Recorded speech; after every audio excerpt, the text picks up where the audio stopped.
కూడా మూసి ఉపయోగపడుతుంది.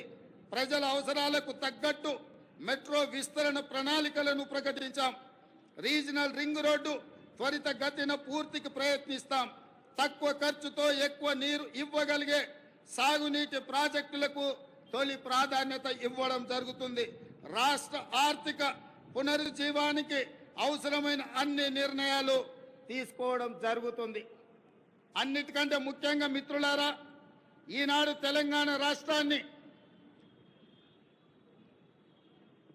ముఖ్యంగా ఆనాడు ఉద్యమంలో ఉవ్వెత్తున పాల్గొన్న తెలంగాణ యువత ప్రభుత్వాల నిర్లక్ష్యం వల్ల ఈనాడు డ్రగ్స్ మహమ్మారి వైపు, గంజాయి వైపు మళ్ళీ ఈరోజు తెలంగాణ సమాజాన్ని నిర్వీర్యం చేసే కుట్ర జరుగుతుంది.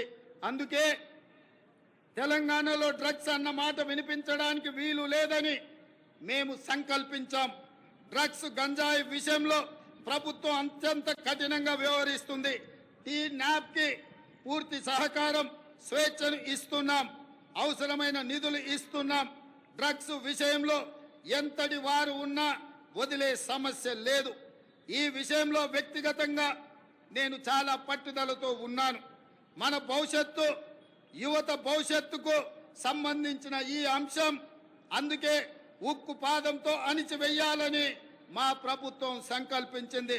డ్రగ్స్ ఫ్రీ తెలంగాణ ప్రభుత్వ పరంగానే కాదు, వ్యక్తిగతంగా నేను ఎంతో ప్రాధాన్యతను ఇస్తున్నాను. అదేవిధంగా మిత్రులారా, ప్రజాపాలన ప్రజల వద్దకు చేర్చాలన్నది మా ఆలోచన. ఇందిరమ్మ గ్రామ సభల ద్వారా 2023 డిసెంబర్ 28 నుండి 2024 జనవరి 6 వరకు అభయహస్తం గ్యారంటీలను అమలుకు దరఖాస్తులను స్వీకరించాం. మహాలక్ష్మి, ఇందిరమ్మ ఇండ్లు, గృహజ్యోతి, చేయుత, రైతు భరోసా పథకాల కోసం 1,28,00,000 మంది దరఖాస్తులు పెట్టుకోవడం జరిగింది. ఇందులో డూప్లికేట్ దరఖాస్తులు మినహాయించగా 1,09,000 దరఖాస్తులు మిగిలాయి. ఈ దరఖాస్తులను కంప్యూటరీకరించి ఈ సమస్యలన్నిటిని కూడా పరిష్కరించి తెలంగాణ రాష్ట్రంలో పేద ప్రజలందరికీ సంక్షేమ పథకాలను అందుబాటులోకి తీసుకురావాలని నా మంత్రివర్గం ఉక్కు సంకల్పంతో ఈరోజు పనిచేస్తుంది. అదేవిధంగా మిత్రులారా, అధికారంలో వచ్చిన 48 గంటల్లోనే 2 గ్యారంటీల అమలుకు శ్రీకారం చుట్టాం. ఆడబిడ్డలకు ఉచిత బస్సు ప్రయాణ సౌకర్యాన్ని కల్పించాం. పైసా ఖర్చు లేకుండా రాష్ట్రంలో ఎక్కడికైనా ఉచితంగా వెళ్లే అవకాశం మహిళలకు, మా సోదరి మనులకు ఈ పథకం ఉపయోగపడుతుంది. ఈనాడు కోట్లాది మంది ఆడబిడ్డలు అమ్మగారింటికైనా, అత్తగారింటికైనా, భద్రాచలం గుడికైనా, సమ్మక్క సారలమ్మ సందర్శనానికైనా కోట్లాది మంది మహిళలు వినియోగించుకుంటున్నారు అనంటే మా ప్రభుత్వానికి ఎంతో సంతృప్తినిచ్చింది ఈ ఉచిత బస్సు ప్రయాణ సౌకర్యం. అదేవిధంగా బస్సులు సరిపోవడం లేదు, వాళ్లకు సమస్య అవుతున్నదంటే అదనంగా బస్సులను ఏర్పాటు చేయడమే కాదు, అదనంగా బస్సులను కూడా మా ప్రభుత్వం కొనుగోలు చేసి మా ప్రాధాన్యత మహిళల పట్ల అత్యధికంగా ఉంటుంది అని చెప్పి ఆ తల్లులకే ఈ ఉచిత బస్సు ప్రయాణాన్ని మేము అంకితం చేయడం జరిగింది. అదేవిధంగా పేదల ఆరోగ్య విషయంలో రాష్ట్ర ప్రభుత్వం ఆనాడు డాక్టర్ వైఎస్ రాజశేఖర రెడ్డి గారు ఉన్నప్పుడు శ్రీమతి సోనియా గాంధీ గారి నేతృత్వంలో ఆరోగ్యశ్రీ పథకాన్ని తీసుకువచ్చి పేద ప్రజలకు ఆరోగ్యాన్ని, కార్పొరేట్ వైద్యాన్ని అందించడం ద్వారా ఆ కుటుంబాలను ఆదుకునే విధంగా ఆనాడు ఆ పథకాన్ని ప్రవేశపెట్టడం జరిగింది. కొన్ని ప్రత్యేకమైన పరిస్థితుల వల్ల ఆ పథకం నిర్వీర్యమైనా మళ్ళీ ప్రజాపాలన ప్రారంభించిన ఎంబడే మా ప్రభుత్వం, మా మంత్రివర్గం 5 లక్షల రాజీవ్ ఆరోగ్యశ్రీ పథకాన్ని పేదలకు ఉచిత వైద్యాన్ని అందించడానికి 10 లక్షల రూపాయలకు పెంచి డిసెంబర్ 9 నుంచి అమలు చేసి పేదల ఆరోగ్యాన్ని కాపాడే విధంగా ఈనాడు మా ప్రభుత్వం ముందుకెళ్తుంది. అందుకే ఈరోజు పేదల యొక్క ఆరోగ్యం మా ప్రభుత్వం యొక్క బాధ్యత అని చెప్పి సగర్వంగా నేను తెలియజేస్తున్నాను. అదేవిధంగా యువత ఉద్యోగాల నోటిఫికేషన్లు, పరీక్షల నిర్వహణ పారదర్శకంగా నిర్వహించడానికి తెలంగాణ పబ్లిక్ సర్వీస్ కమిషన్ ని ప్రక్షాళన చేశాము. 70 రోజుల్లోనే 30,000 మంది నిరుద్యోగ యువకులకు ఉద్యోగ అవకాశాలు కల్పించి ఉద్యోగ పత్రాలు ఎల్బీ స్టేడియంలో వాళ్ళ కుటుంబ సభ్యుల సమక్షంలో వాళ్ళ కళ్ళల్లో సంతోషాన్ని చూస్తూ మా ప్రభుత్వం నియామక పత్రాలను అందజేయడం జరిగింది. ఈనాడు నిరుద్యోగ యువకుల యొక్క ఉద్యోగ ఉపాధి అవకాశాలు మా ప్రభుత్వం ఎంతో ప్రాధాన్యతతో వాటిని నిర్వహిస్తున్నది. అదేవిధంగా గ్రూప్ 1 నోటిఫికేషన్ ఇచ్చినాం. ఈ నెల 9న ప్రాథమిక పరీక్ష జరగబోతుంది. అదేవిధంగా మెగా డిఎస్సి పోస్టులతో 11,062 ఉద్యోగ నోటిఫికేషన్లు ఇచ్చినాం.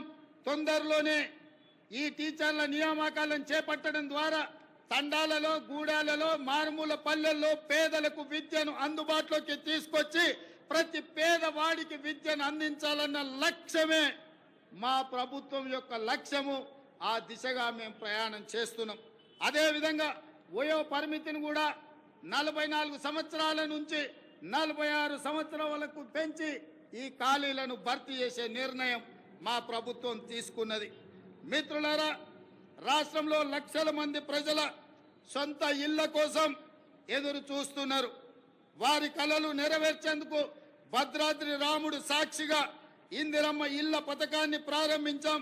పేదల కోసం ఈ ఏడాది 4,50,000 ఇండ్లను మంజూరు చేయడమే కాదు, 22,500 కోట్ల రూపాయలు నిధులు కేటాయించడం ద్వారా ప్రతి శాసనసభ నియోజకవర్గంలో 3,500 ఇళ్లు పేదవాళ్లకు నిర్మించి పేదవాడి సొంత ఇంటి కలను, చిరకాల స్వప్నాన్ని మా ప్రభుత్వం పూర్తి చేయాలని దృఢ సంకల్పంతో ముందుకు వెళ్ళడం జరుగుతుంది.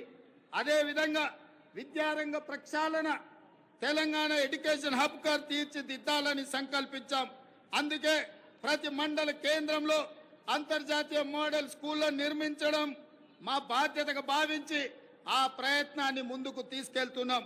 అదేవిధంగా స్కిల్ యూనివర్సిటీలను ఎంతో మందిని విద్యార్థులు పట్టాలు తీసుకుంటున్నారు, కానీ వాళ్ళకి స్కిల్ డెవలప్మెంట్ విషయంలో సరైన శిక్షణ లేకపోవడం వల్ల ఉద్యోగ ఉపాధి అవకాశాలలో కొన్ని ఇబ్బందులు ఎదుర్కొంటున్నారు. దానికోసమే తెలంగాణ యువతకు స్కిల్ యూనివర్సిటీలను ఏర్పాటు చేయడమే కాకుండా రాష్ట్రంలో దీనికి సంబంధించి అధికారుల బృందం ఇప్పటికే ఢిల్లీ, ఒడిశా, గుజరాత్ రాష్ట్రాల్లో పర్యటించి అధ్యయనం చేసింది. అదేవిధంగా అమ్మ ఆదర్శ పాఠశాల కింద 26,825 పాఠశాలలో మౌలిక సదుపాయాల కల్పన, బాలికల కోసం ప్రత్యేక టాయిలెట్ల నిర్మాణం, మంచినీరు, విద్యుత్ సదుపాయం కల్పిస్తున్నాం. దీనికోసం 1,135 కోట్ల రూపాయలు కేటాయించాం. ఇదే కాకుండా స్కిల్ డెవలప్మెంట్ విషయంలో రాష్ట్రంలో 65 ఐటీఐలు ఉంటే ఈ 65 ఐటీఐలను టాటా సంస్థతో ఒప్పందం చేసుకొని వాటిని అభివృద్ధి చేసి వాళ్లకు శిక్షణ ఇచ్చి ఉద్యోగ ఉపాధి అవకాశాలు కల్పించే విధంగా టాటా సంస్థతో మా ప్రభుత్వం ఒప్పందం చేసుకొని నిరుద్యోగ యువకులకు ఉద్యోగ ఉపాధి అవకాశాలు కల్పించాలని ఈనాడు మా ప్రభుత్వము కృత నిశ్చయంతో ఉన్నది. అదేవిధంగా మిత్రులారా, తెలంగాణ సమాజం అంటేనే వ్యవసాయం. మన సంస్కృతి, మన సాంప్రదాయం అంటే వ్యవసాయం. ఈ వ్యవసాయానికి రైతును రాజును చేయడమే మా సంకల్పం. అందుకోసమే మా ప్రభుత్వం రైతు బాగుంటే రాష్ట్రం పచ్చగా ఉంటుందని విశ్వసించే ప్రభుత్వం. గతంలో రైతుకు ఉచిత విద్యుత్ రుణమాఫీ చేసిన చరిత్ర కాంగ్రెస్ పార్టీది, మా ప్రభుత్వానిది.